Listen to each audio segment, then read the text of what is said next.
There's 4 games to go, and we're 4 points clear of the bottom 3, and today we take on Newcastle United.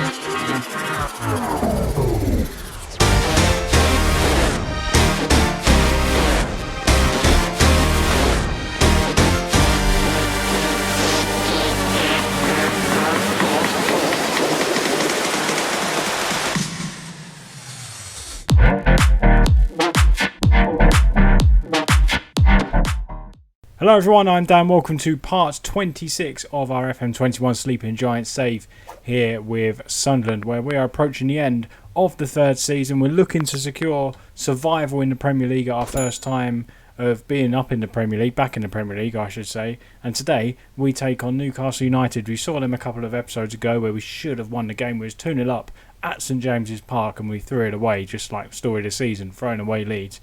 But of course, when we last left you, we lost to West Ham United. Difficult result to take, considering we both teams had the chances to win it, and ultimately West Ham United took their chance to win the game. But before that, we was in scintillating form. Can we get back to it today against our arch enemies? So this is how it's been going since you was last with us. Of course, was the 2-1 defeat against West Ham United. 95th minute, it was crazy, wasn't it? Leicester was up next. It was a scintillating 3-3 draw. It was a hat-trick for Luis Diaz. He destroyed us on the day, really. And again, we was holding on. We went 3-2 up in the 86th minute through Niall Ennis, who got the nod ahead of Liam Delap. And then just 1 minute later, Luis Diaz scored for Leicester. And it was heartbreaking. It really, really was.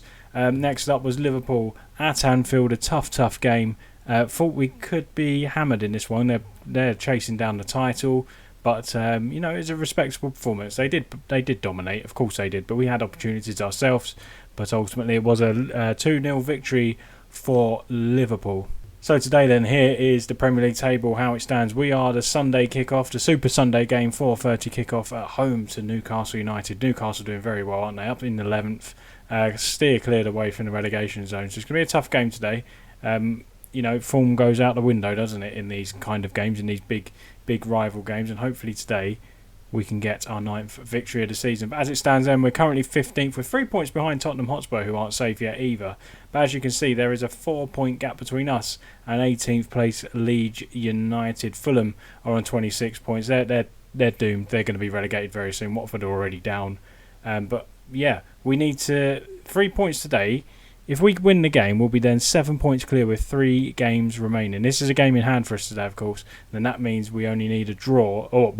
Leeds need to win all their games. We need to lose all of ours, basically. And our last few games are tough. It's going to be Spurs at home, Manchester United away and Chelsea away. So you feel we need at least 1 win from these 2 home games. It would be nice to get 4 points, but we definitely need to beat Newcastle United today. Let's get straight into it then, shall we? So this is the side we've picked then for today's game. We have gone with Niall Ennis again after his 2 goals in the last game, second to last game rather, against Leicester. He was superb, so he keeps his place ahead of Liam Delap. This is the side then: Butland, Ngolder, Croix, House, Hughes, Fuchs, Sibley, Fulgini, Green, Hack, Ojo and Ennis. So it's pretty much the same as what you have been seeing, but Liam Delap not in. It is Niall Ennis who has been the form man so far for us in the last few games. He's been playing very well. Hopefully more of the same today. So we're going to reward him with another start today. So come on, boys. Let's throw in some I have faith in you. Look at all the greens there. They're inspired and motivated. Go out on that football pitch and deliver against your arch enemies, Newcastle United. Potentially we win here.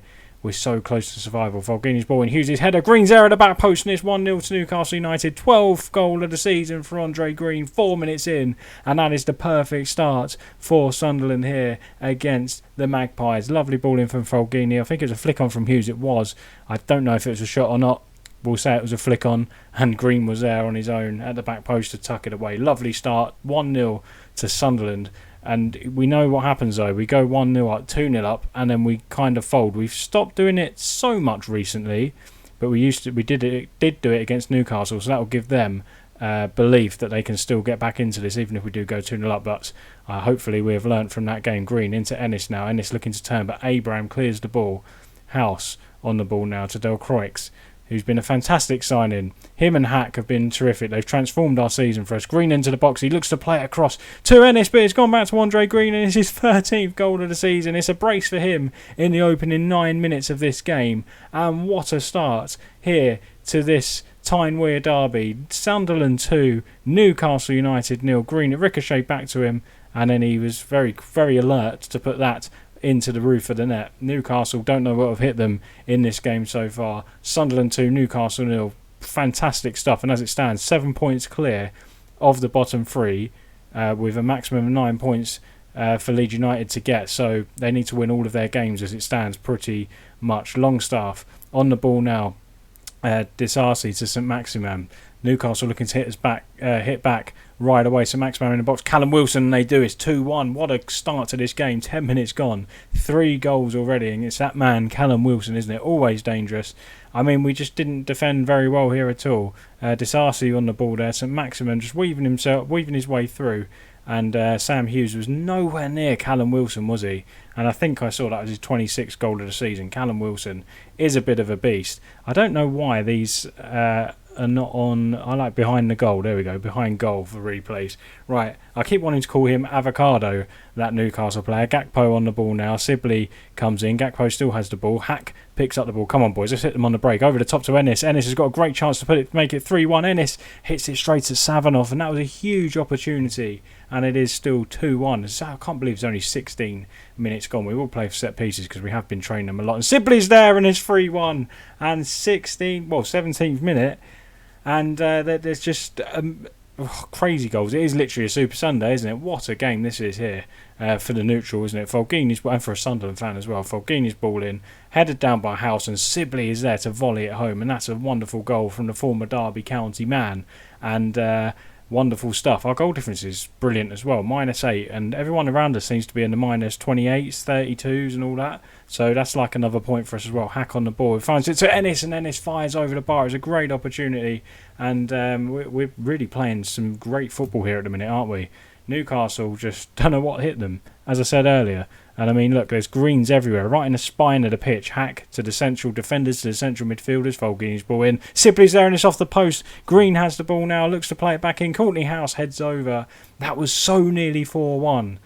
Oh, that would have been wonderful if it was 4. And 10 shots in this opening first 40 minutes in this, opening first 40 minutes in this first half, might as well say. I keep thinking it's really early in the game. Wilson on the ball now with an opportunity. He strikes, he puts it wide. We've really got to do better with Callum Wilson because he's dangerous. Every time Newcastle United come forward, everything good comes from St Maximin and Callum Wilson. In fact, the assistant saying we should man mark Callum Wilson. I don't like man marking though, I really don't. We're going to say to the boys, we're very happy with the way things are going, because we are. It's been brilliant so far. We're not going to say don't get complacent. Keep it positive vibes out there, and hopefully that will filter through for players, to the fans. Get this Stadium Light rocking. Get them over the line. The 12th man today here at the Stadium Light, Lewis into Avocado. We're going to keep calling him Avocado. Wilson, St Maximin strikes, and he completely balloons it. Apparently it hit grazed the top of the bar. It looked like it went miles over. An hour gone here. Still 3-1. It'd be nice to find a fourth, won't it, to put the game to bed, because you do feel like Newcastle might hit us with something. We're going to drop down to a higher tempo rather than extremely high. House into De Croix now. Into the midfield to Hack. Hack back to Sibley. Look out right to Ojo, and he does. Ojo picks up the ball. Green, we're really knocking the ball around nicely. Green into the box looking for his hat-trick. He hits it straight at Savanoff. I mean, he could have squared it then, but I don't blame him. He's after his hat-trick, and why not? Why not go for it? So we're going to look for a change here. Not set-piece takers. Look for a change. What can we change up? Ojo's not having a great one. We're going to bring Lyndon Gooch on. I think that's all we're going to do for now. We don't want to completely... In fact, no, we'll bring Delap on as well. Give them something else to think about up front. Our top scorer coming on. Imagine that, 3-1 down in the derby, and then the opposition's top scorer comes on. That's not what you want to see if you're a Newcastle fan. We are going to tell the boys to focus, though, for the last 8 minutes. I've been playing around with these shouts a little bit more. Focus doesn't seem to have done too much, does it? But we're going to make that change. Rod De Croix off, Mitch Clark coming on, with 2 minutes away from a massive victory here at the Stadium of Light. And we've got it. We've beaten Newcastle United. We've taken 4 points off of our rivals this season. And I think we're going to just say to the boys, good work out there, lads. I think that has pretty much... I'm going to jinx it now because we've got very tough games coming up. Tottenham, Manchester United and Chelsea. Surely that's secured survival. Leeds aren't going to win all 3 of their games, are they? Surely not. They have to win all 3 and we lose all 3 for them to survive and for us to go down. And you've got to remember, between that, Southampton and Wolves as well, I think we've done enough. I'm quietly confident that we have done enough to secure survival. We'll have a look, though, to look at the run-ins. So Leeds United do have... Let's have a look at their last few games. Brighton away, Southampton... Where's Brighton? They're 9th. Southampton at home, who was 16th. That's a huge game there, isn't it? There's a huge relegation scrap because both can still go down. Everton in 5th will be tough. Winnable games there for Leeds. We'll give them that. Winnable games. Wolves in there as well. They have... Their run-in looks like this. They have got Southampton away. Again, why am I attending it? I didn't even know you could do that. Select to attend match. That's new. Let me know in the comments if you've done that before. Click there and you get to attend the match. So Southampton away, again, they can go down, can't they? So that's a big, big game. And Wolves just beat Watford 8-1. Watford are really the whipping boys, aren't they? No wonder they've gone down early. Aston Villa at home, they're in 6th, so they're going for the European spots. Brighton are in 9th. In fact, let's have a look at them. So they can stick with that. They're looking for top 5 at the minute, Villa, and they've got a game in hand. So they've got something to play for, which is great. And then the last one, of course, Southampton, we know they've got to play a couple of the relegation candidates in Leeds and Wolves, so big games there for them. They'll feel they've got a good chance of staying up, Southampton. They've got Villa away on the last game of the season. But let's have a look at our schedule now then. So we will play the Tottenham game offline, we will play the Manchester United game offline. Chances are we will be safe in the next game perhaps, or in this game, but it's completely in our hands now, isn't it? We've done more than enough to stay up, and we'll come back for the final game of the season at Stamford Bridge. Hopefully we're safe and it'll be a nice pressure-free game and we can enjoy the end of the season together and get ready for the next Premier League season. I hope I'm not jinxing it that much. Fingers crossed. So guys, if you did enjoy that video, please leave a like on there for me. Make sure you subscribe to the channel if you are new here. Let me know in the comments about the plans for next season, what you would do if you was in my shoes here at Sunderland. What areas of our squad would you be looking to improve? And who would you look to get out of the squad as well? If you've been hanging around on the channel and on this series, you'll be familiar with the squad now, so you'll know who you would. I'd be keen to know who you would ship out and bring in to the club to ensure we stay up next year and move one step closer up the table. And I think we'll be looking towards mid-table next year, hopefully. But we've got to get safe first, mathematically. See you on Monday for the Chelsea game and the end of the season. Thanks for watching. Bye-bye.